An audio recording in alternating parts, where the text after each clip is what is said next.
경인서당의 강경희입니다. 오늘은 한시 감상 춘망이라고 하는 두보의 한시를 한번 보시겠습니다. 봄을 바라보다, 봄을 소망하다, 봄을 왔으면 좋겠다라고 하는 그런 봄에 대한 소망의 시인데요. 두보의 시고요. 두보가 이것을 썼던, 이 작품을 썼던 시대의 배경이 전쟁을 했던 시기가 있었습니다. 미국 당나라 전쟁 시기에 썼던 것이기 때문에 요즘 러시아와 우크라이나 사이에서 이렇게 전쟁이 나서 이 우크라이나에 있는 국민들이 얼마나 힘들까 뭐 이런 생각을 하면서 이 시가 좀 생각이 났는데요. 한번 천천히 한시를 감상하면서 같이 마음을 아파하면서 그 시대를 좀 두보가 살았던 시대를 한번 가보겠습니다. 먼저 두보의 시인데요. 이렇게 5자로 8줄이 되어 있습니다. 그래서 먼저 한번 읽어보면 국파사나제요. 5원이기 때문에 두자세자 읽습니다. 국파사나제요. 성춘 초목 심이라 감시 화천루요 한별 조경 심이라 라고 했습니다. 두 번째, 자, 봉화연 3월이요 가서 저 만금이다 백두소갱단이요 호념 불승 잠이다 라고 해서 이렇게 5자씩 8줄이면 5원 율시라고 합니다. 그래서 짝구에 음을 2개씩 놓는 건데요. 여기를 좀 보시면, 자 보세요. 짝구에 심 발음 같죠? 자, 그 다음에 금, 잠, 다 미음으로 끝나는 운자를 사용하고 있습니다. 그래서 이걸 운자를 다 맞췄다고 보고요.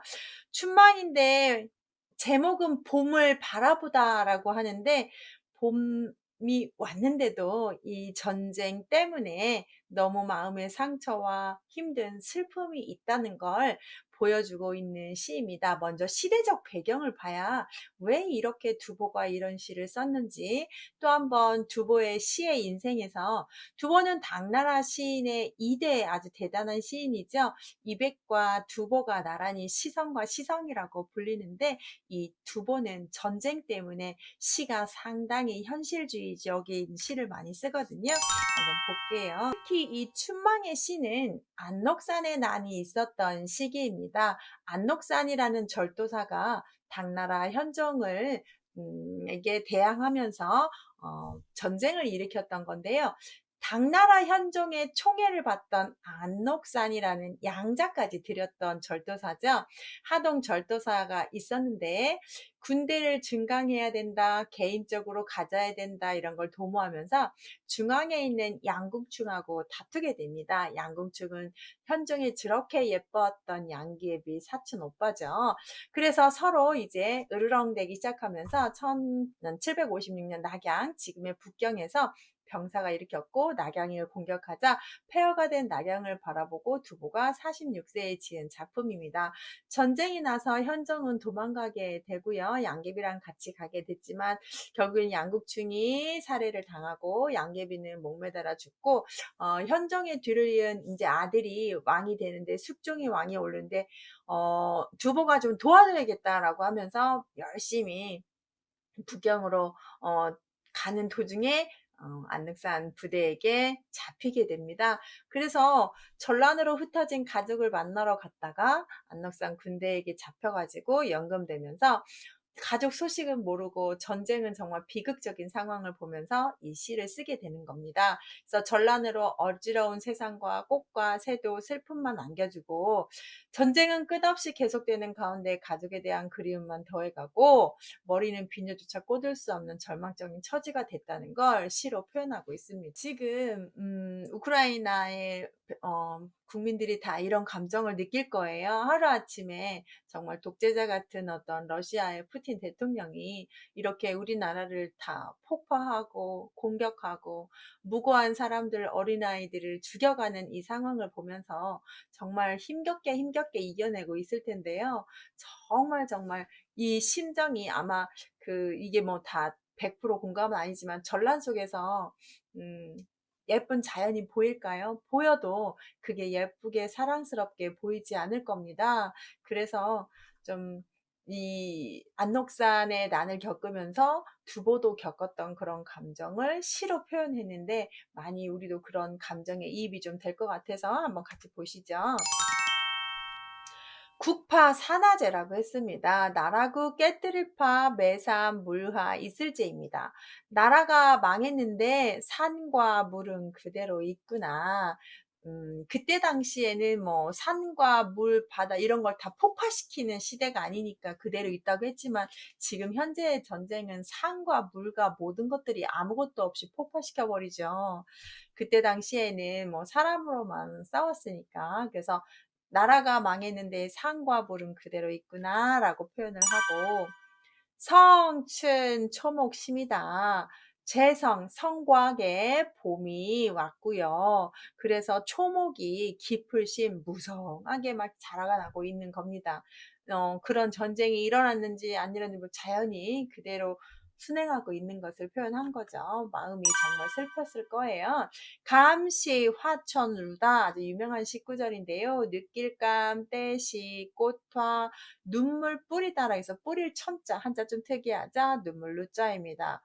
시절을 느꼈는지 꽃을 보아도 눈물이 뿌려지고, 자, 꽃의 눈물을 자기가 뿌렸다고 표현해도 되고요. 꽃을 보자, 꽃들이 이렇게 피어나는 게 얘들이 눈물을 막 흘리는 것처럼 봤다고 해도 되고요. 그래서 저 같은 경우는 꽃에 눈물을 뿌리는구나, 자기가 이렇게 꽃을 보면서 울었다는 걸로 조금 저는 감정을 받거든요. 시절의 느낌에 꽃을 보아도 눈물이 뿌려지는구나. 한별 조경심이라고 했습니다. 한스러우다 이별별. 이별이 한탄함에 새소리도 마음을 놀라게 하는구나. 여기 보시면 한스러운 마음, 이별, 지금 가족하고 생이별을 했잖아요. 다 그랬을 겁니다. 그래서 새를 보아도 깜짝깜짝 놀래는, 뭐 그때 당시에도 얼마나 놀랬겠습니까? 지금도 우크라이나 사람도 얼마나 깜짝깜짝 놀래겠습니까? 총탄 소리만 들려도 정말 기절을 할 텐데요. 전쟁이 끝나고 나서도 전 국민 정말 트라우마에 너무 힘들 텐데, 자, 이별의 한탄함에 새소리의 마음을 놀라게 하고 있습니다. 그 다음 또 봉화 연 3월이요. 봉화라는 것 자체는 전쟁 날 때 전쟁 났다는 표시로 산에다가 불을 지피는 거잖아요. 봉화 연 3월이다. 3월 달 동안 계속 이어지고 있구나 라고 해서, 봉화는 석 달 동안 이어져 있다는, 오랫동안 전쟁이 이어지고 있다는 뜻이죠. 자, 가서 저 망금이다. 집안 소식을 전하는 그 편지는 망금에 다다르다. 아주 가족 소식 전하는 편지가 귀하고 귀했겠죠. 살아있는지 어쩐지. 우크라이나 진 전쟁 때는 우리가 이런 IT 시대여서 실시간으로 그 소식을 좀 보고 있고, 뉴스로 보고 있고, 이렇게 하고 있긴 하지만, 또 두보가 살았던 시대에는 편지를 써서 소식을 전하는 시대니까 충분히 이 편지가 엄청나게 귀하고 귀하했을 거예요. 자, 그 다음 백두소 갱단이다. 이제 나이 늙은만큼 정말 이 하얀 머리가 긁어서 이렇게 근심이 돼서 계속 만지작거리니까 더욱더욱 짧아진다니까 탈모가 막 되면서 빠지면서 했겠지요. 그래서 흰머리 긁으면 긁을수록 계속 머리만 빠지고 얼마나 힘들면 그렇겠습니까? 자, 그래서 호념 불승 잠이다. 흐릴혼, 섞일혼이네. 흐릴혼자가 여기서 뭘로 해석하냐면 온통으로 해석이 바뀌어야 됩니다. 부사어로. 그래서 이게 제일 어려워요. 온통혼으로 보시고, 하고자 하다, 이기지 못하다, 비녀잠. 자, 옛날 선비들도 갓을 쓸 때 머리를 올려서 비녀로 고정을 합니다. 남자 비녀겠죠? 그래서 내가 머리에다 꽂아놓은 그 비녀가 수르륵 내려와요. 머리숱이 없어가지고 온통 비녀조차도 내 그 머리에 매달려 있지 못하는구나. 머리가 다 빠져버린 거죠. 힘들어가지고. 자, 모아서 보실게요. 나라가 망해도 산하는 그대로 있었고, 봄이 와서 초목은 아주 무성을 했지만 자기의 감정은 어때요? 때를 느껴서 꽃을 봐도 눈물이 줄줄 흘리고 이별이 한스러워 새를 봐도 깜짝깜짝 놀라는 자기의 감정을 앞에는 경치를 구절은 두 개는 자기의 마음을 표현한 것 같아요. 자, 그 다음에 보시면 전쟁은 계속된다 해서 봉화가 연 3월이요. 집안 편지는 망금이요. 그래서 자기 마음이 어떻다는 거예요? 흰머리 짧아지고 비녀도 이기지 못할 정도로 탈모가 되면서 머리가 쑥쑥 빠지면서 내가 아주 그냥 죽게 생겼다라고 표현을 하는 거죠.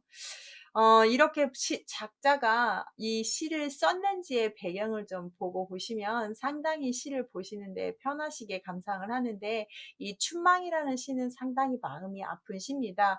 어찌 됐든 간에 지금 현재 우리 이 21세기에도 이런 전쟁이 일어나고 있어서 러시아와 우크라이나의 전쟁을 정말 우리가 이렇게 손 놓고 보고 있는데요. 너무 마음이 아프고 우크라이나 국민들에게 조금이나마 위로의 마음을 주고 우리가 도울 수 있는 것이 무엇인가 있다면 적극적으로 도와야 될 것 같습니다.